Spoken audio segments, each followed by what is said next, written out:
अस्सलाम वालेकुम। मैं तुसां अपने इंदकोवाल चैनल ते फिर खुश आमदीद आखना जाना देने बाद हाजिर होया सारे भी बैठे दे ते मैं अंदर कमरे पे लेटे दे जे अज भी रोज़ा मां तंग कर सी सिगरटा का नशा तो एक पासे मां ते भुख बू तंग कर दी है। अज पंजवा रोज़ा आ ते मैं मरने वाला होदा इस घरे बिच असी 7 बंदे हाँ ते असां दी दादी बेबे सारे कोलों डाढ़े न। पुराने वेले दे लोग इंजू भी डाढ़े होंदे न, लेकिन असां दी दादी बेबे उदों भी डाढ़े जदों अल्लाह बख्शे दादा जी जींदे होंदे। दादा बाबा हूँ भी खासी दबंग किस्म दे इंसान है, पर घरै बे अल्लाह दी कसम उन्हां दी नहीं चलदी। दादा जी दे जिरगे बिच भी गल मनदे होंदे कि संगियो मैं ते टब्बरी कोलों डरना वे, ते कोई उन्हां दी इस गल्लां नहीं मनदा होंदा। एक बारी असां दी शम्मा दी की मासी सुन दादा बाबे मैना दिता, अब तू तो त्रीमती कोलों भी डरना है। तो अगों हस्से ते आखन लगे बेबे इस कलसिरी दा मेरे सवा कौन है, इस करके मैं इसकी मन गिनना, नाले बाहर सारे मुल्क दे लोग मेरियां मनदे न ते मैं इस एक दी मन गिना तां की होया। इस गल्लां दा शोर आए जा पिया कि असां लोग टब्बरे दे अलावा भी मनने आह्लें दा टब्बर आखने लग गए। गल केह् पे करना है, गल केह्ड़े पासे निकल गई। दादा जी का बू थोड़ा बू जिमीदारा भी आ, पर उन्होंने शोहरत उन्होंने सैन तोपे तो यही कि जाना जिरगा सोहना मुकांदा वे। इसका हर मसले का इस को हल होंदा वे। दूरों दूरों लोग आन के दादा बाबा जी कि खड़दे होंदे ते ओह् मसला इंजू मुकांदे कि हर कोई सिफतां करदा होंदा आ। दादा जी इस कम्मे दा स्वाब भी लभदा ही होया उसी, पर तोहफे शोफे भी मुच लभदे। इसी करके असी खासे खुशहाल हैं ते दादी उन्होंने नखरा ग्राएं दी खाननी आला आ। दादा जी जिमी रिश्ते तलाकां विरासतां बटवारे रावां दे डक्के पानियां दी तकसीम रहन शहन दे रोले बयानां दे मोड़ने सौदें दे त्रोड़ने जे हज़ारां मामलें दे जिरगे करदे होंदे। पर असां दा नां जिस वाक़े तो पिया उस गल्लां दी गल करना। असां दी ग्राएं बिच एक महाजर खानदान है, लोग उन्हां दी बू इज्जत ते कदर करदे। ओह् लोग ए भी बिस्मिल्लाह दे जमे दे दोए भरा मोहम्मद हुसैन भरा ते मोहम्मद हसन भरा मिट्टे मिटाए दे दोवें अपने हत्थ दुएं नाल हत्थ पत्ती कराने आह्ले, अपनी मेहनत ते मजदूरी करके शर्मे नाल जिंदगी लगाने आह्ले लोग है। एक दिन मोहम्मद हुसैन भराऊ दी कुड़ी दा रिश्ता मंगने नाले आह्लें ग्राएं तो एक घर आया। कुड़ियां इक दुएं देखा पालिया, फिर मर्दां दा आपे आमना सामना होया। मोहम्मद हुसैन भराऊ दादा जी भी बुला के दा कि आओ इन्हां लोकां मिलो। दादा जी एह् जेह् कम्म आस्ते मशहूर भी थे। बाद में जिसले दूए ग्राएं के लोगों दादा जी का तारफ होया तो उन्हें दादा जी स्याण किया तो उन्हें भी अपना वकील जामुन जोड़ा है वो दादा जी किया। ये नंढे वाले लोग जरा गरीब जी है, पर इसकी तो नाए वाले लोग है। फिर जी दुआ खानदाना की सलाह बन गई तो दादा जी की मौजूदगी में दुआ खैर हुई। 2-4 महीने गुजरे तो ब्याह की वारी आई। दादा जी को सलाह बाड़ी दुआ खानदाना की दादा जी अपने ग्राएं आह्लें खास करके आखिया कि अकमैर दा नां नफके की गल आप जे मुका के नो कि यह निकाह वेले मसला न बने। अल्लाह जाने उन्हें इस गल ते कन क्यों ना धरे। जंजा दिहाड़ा आया, दूर पारों नगे तो बू बड़ी जंड ढोलकियां ते बाजियां नाल ग्राएं पी लैंदी। सारा ग्रां उसा देखता है जंजुआ देख के अरमान पे कर दिया भी अजे कदे जंज कदे चढ़े ते इंजू चढ़े। मांजी उजरे पे जमा होए दे ते जांजी भी पहुँचाए उजरे बेच घुमर पाया ने शुआरे ते बेला शेला सटिया ने। फिर छठी कड़ी जैसे दमा करने लगे तो दादाजी आवाज़ दी थी निकाय का कम मुका के नो। मौलवी साहब को निकी जी सरकारी कापी कढ़ी यही वो कढ़ी उस पर लिखने लगे। महर ते पहुँचे तो कुड़ी ताया आखा 50,000 नगद, 25,000 का सोना, 2,500 मावार। उजरे बे बैठे दे चिड़दाड़िए सारे एक दुए दर देखने लग गए कि ये बू बड़ी मांग गई। फिर जदों जनके दे प्यो पोले जे आख्या मोहम्मद हुसैन भरा मेरा ये त्रिया पुत्तर है, 2 होर भी हैं, ये जा कम होवे जे मैं पहले आगे शर्मसार ना होवां ते अगले आगे हीणा ना होवां, ये तुसां दी मांग कुछ ज़्यादा वे। मोहम्मद हुसैन सर सट के दे बोलिया आखा जी मैं मोहम्मद हुसैन भाजी बड़ा भरा वे ते प्यो बजा वे जियां वो आखसी उस तरह करसां। बस जी जिरगे ते खामोशी की चादर पै गई। निंडे दे प्यो कुड़ी दे प्यो दर मुड़िया ते बोलिया कौं भरा इस वेले जी गल ना करो जिस तो तुसां असां दी इज्जतां पता लगे। शरी मैर न सी कुछ जा करो मरने जोगा होवे।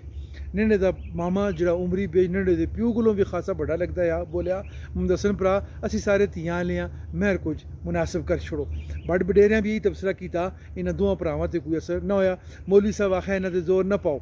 दादा जी सारा कुछ उठी बेड़े बिखलते दा देखते हुए फिर कुड़ी दे प्यो एक पासे खड़ के समझाया ने, फिर उस कुड़ी दे ताया समझाया ने कि वेला इस कम्मे दा नहीं, ये गल अपनी जेही तय करने दी तुसां क्यों आपे पे तय क्यों नहीं कीती। फिर कुड़ी दे प्यो है आपे पे तय करने दी तुसां क्यों नहीं कीती। निंडे दे प्यो दादा जी आपे दर बुला के जिरगे बेवाज मारी कि संया तू क्या आखना है। उससे आखा जी आखिर रोशा काका मैं तो तुदा जामन बढ़ाया या मैं बिरवारे वाले दिहाड़े आया इन्हां नाल 25,000 जेवरात सोने के जेवरात हक मार बेदेसां की गल की है। गल करके गया ये मन गए। मोहम्मद हसन भरा बोलिया असी ना मने काका निंडे दा पे सुन के बेबस से रुआसा जो के बोलिया तुसां दोवां नाल गल कीती ही तुसां अगों कुछ भी ना बोले हो ते मैं समझा तुसी मन गए हो ते मैं उठ के जुलदा रहा। मुखम साहब भरा उठा ते बोलिया बरवार गया का चरने आ तू हुण दस हुण के करसी। ये भी जी गल उही है भी जी मोहम्मद हुसैन की लाली की ग्राएं दे सारे उन्हों की गलों तो शर्मिंदा जो हो गए। हर कोई समझ सकता है कि झड़ी की जंज डोली ना खड़सी तो फिर लड़ाई होसी अपनी बंग कौन छोड़दा हो यारो। हर कोई यही गल पे करता आ। हुण लोग दादा जी दर मुड़े उन्होंने दोवां भरावां समझाया कि इन्हां दी एन मनने जोगी नहीं। फिर जदों ये जना तुसां नाल घर आके गल कर गया वे तो हुण तुसीं इस तरह जो क्यों करदे हो ते करदे हो ते ज्यादती करदे हो। आखदे उन्होंने दोवां भरावां इस तरह हेडा लाना पहले चलियां साल भी किसी ने देखा है। निंडे आले बावां कुंज की दियाँ कि अगर इस ग्राएं के लोग डोली न दे सुन तो लाशां दे सुन या तो असी डोली खड़सां या असी लाशां छोड़सां। असां दे ग्राएं दे लोग भी गैरत भी आवे। दादा जी उठ खलते दोवां भरावां दर क्यों करदे हो जे अल्लाह ते अल्लाह दे रसूल तुसां नाल खफा होसी ते लोकां भी मंदा लगदा है। ते त्री गल एह वे कि सारी उम्र दी बेइज्जती बन जुलसी। मुखम हुसैन भराऊ सो उन्होंने दर देखे बगैर आखिर रोशा काका ती मेरी है तो फैसला भी मेरा ही हो सी। दुए ग्राएं दे एक जज्बाती जन की आवाज़ मारी मुहम्मद हुसैन लाला तो डोली की असी ग्राएं वाले मुड़ डोली छोड़ के असी ग्राएं मुड़ जुलसां तो असां दी मावां असां दुध न बख्शोनी तो असी कलसरियां के काने कदे भी ना होई अज भी ना होसी अगो तू देख के दादा जी उस जन के उधर मुड़े कौन जी उसकी गलों तो बाद उन्हें जातकां सिरां ते मोढ़ियां दियां चादरां बन की गईयां गोशे पाने लग गए। कोई जंदा या बडेरा निकी गल ना करे। मुहम्मद हुसैन ये तुसी असां दे भरा लोग हो मैं इस रिश्ते दा जमानती हाँ। निंडा मेरा भतरिया वे तो कुड़ी मेरी भांजी है।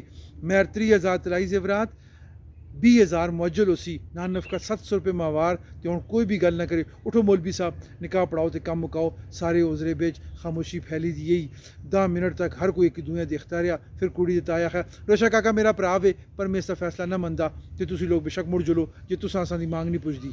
दादा जी दी गलां रद्द होंदा देख के ग्राइयां ग्राएं दे बाकी लोगों भी कुड़ियां ने मंदा आख्या।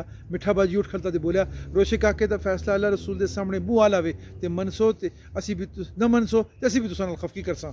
बहस मुँह बद गई लोकां नहीं समझ आती कि हुण करां तो करां के। दादा जी किसी नाल बहस करते कदे किसा मनाते मुहम्मद हुसैन भरा तो मुहम्मद हसन भरा नीलियां सिला बने दे। निंडे दा प्यो आखिर तंग होकर बोलिया रोशा काका मैं तुसां न सियाणदा आ इन्हां तुसां नाल मां मिलाया तुसां दी मुहब्बत इस्लाम ते मन लग्या जी तुसीं मेरे सके भराओ। अज भी तुसां इंसाफ वाली गल कीती है पर असां दसो हुण केह् करां मेरे जंदक ते एह् ईन नहीं मनदे और डोली न खड़सोन ते फिर सिर खड़सोन। मेरे नाल होर जातियां दे लोग भी हैं। ये लोग मेरे सज्जन भी हैं ते मेरे दुश्मन भी हैं। ये लोग मेरे नाल कहानी देख के कल केह् कहानियां करसन। मैं असी गरीब लोग हाँ पर असी बगैरत ना। मुहम्मद हुसैन भरा उठ खलता तो कौन बगैरत हुआ। दादी जी एकदम बोले मुहम्मद हुसैन बगैरत हो जो बगैरती वाला काम करे पर इस तो ना कुछ नहीं आख्या तू चुप कर। दादा जी उठ खलते तो निंडे दे भराऊ दे मोंडे ते हथ रखने ते बोले खादम भरा असी भी इज्जतदार लोग हाँ तो इज्जत बेइज्जती दा समझने हाँ। फिर उन्होंने पर देखने ते शुमन आई किथे आ हुआ। शुमन आई उसरे तो चनारा पिछे चिलम पिया पड़ता है दौड़ता आया। काका जी जिसले शुमिया देखा तो पूरे जोर चलो मेरे कार बीबी साहब आख ज्यादा नवे कपड़े लाउन तो उसका निकाह वे जिरगियां तो सब सूंघ गया। शूमे की समझ भी जी नहीं आती कि उसके कन्ना केह् सुने वे। निंडे दा पे दादा जी के कदमां पे टह गया। रोशा काका मैं तुसां दी त्यू जुगा ना मेरा पुत्र तुसां जे बड़े प्यू जुगा वे ना असां दा घर तुसां दे बेड़े दे लैके। दादा जी देखा शुमा उत्थे खलते दिया शुमिया तू तो आवाज़ आई है कि ना। शुमे ते जीजू जिमी पैर पकड़े दे होन दादा जी की अगली आवाज़ा नाल उस दौड़ लाई घरेले पासे दौड़ आया। असां दे बेड़े बिच उस जिसले पहुंचा तो दादी दी अखियां बे अथरू भरे दे ते सादी फुफियां माऊ मेरी माऊ कपड़े लुआने वास्ते कमरे पे खड़े दया। शूमे दी दादी ओठां ते हथ रख के दस छोड़िया जी उस पहलों ही कतला हो गई है। मेरी परदादी जींदी गई तो पसारे बेच मुँह अगे चीड़ा रखे दा चुप बैठी थी। मंजूर मामा ते गुलाम काका निकाय दी कापी की थी ए आन बेड़े पे खलते परदादी पुत बने दा बैठी थी गई तो दादी उन्हें कमरे पे खड़िया तो फिर हौजरे पे गोले फटे फुफुआं डोली पे बाल खड़िया ने। निंडे दा पे असां दे पसारे पे परदादी दे बेबे दे मंजे को तले जिमी ते बह रहा सारे उस छिक छिक उत्ते बालिया। दादी दे सिरे ते हथ रखा से बोलिया दे अज रोशे भराओ मेरी इज्जत नहीं रखी सत मेरे पुत्रां दी जान भी बचाईस ते अपना भी दस्या जी जना किस चाहिए आखते हैं ते दे मां नहीं पताया रोशे की अकलमंदी के स्याण तोपे पिछे ते पूरी दी पूरी तू खलती दी है जिस अदे स्नेह ते तीवों निकाह दिता वे और तुसी किसी और दुनिया के मखलूक हो तुसा मेरी इज्जत रखी हो। नाले मोटे मोटे अथरू अखियां बिचों तिलकते इस पे। उस ध्याड़े तो बाद आखते हैं दादा जी दादी दी कोई गल नहीं टाली ते परदादी माँ उस तो बाद 10 साल तक जीए पर एक लफज नहीं बोली ते सादी फूफियाँ उन्होंने लोगों हथे ते छाले नालों रखा है।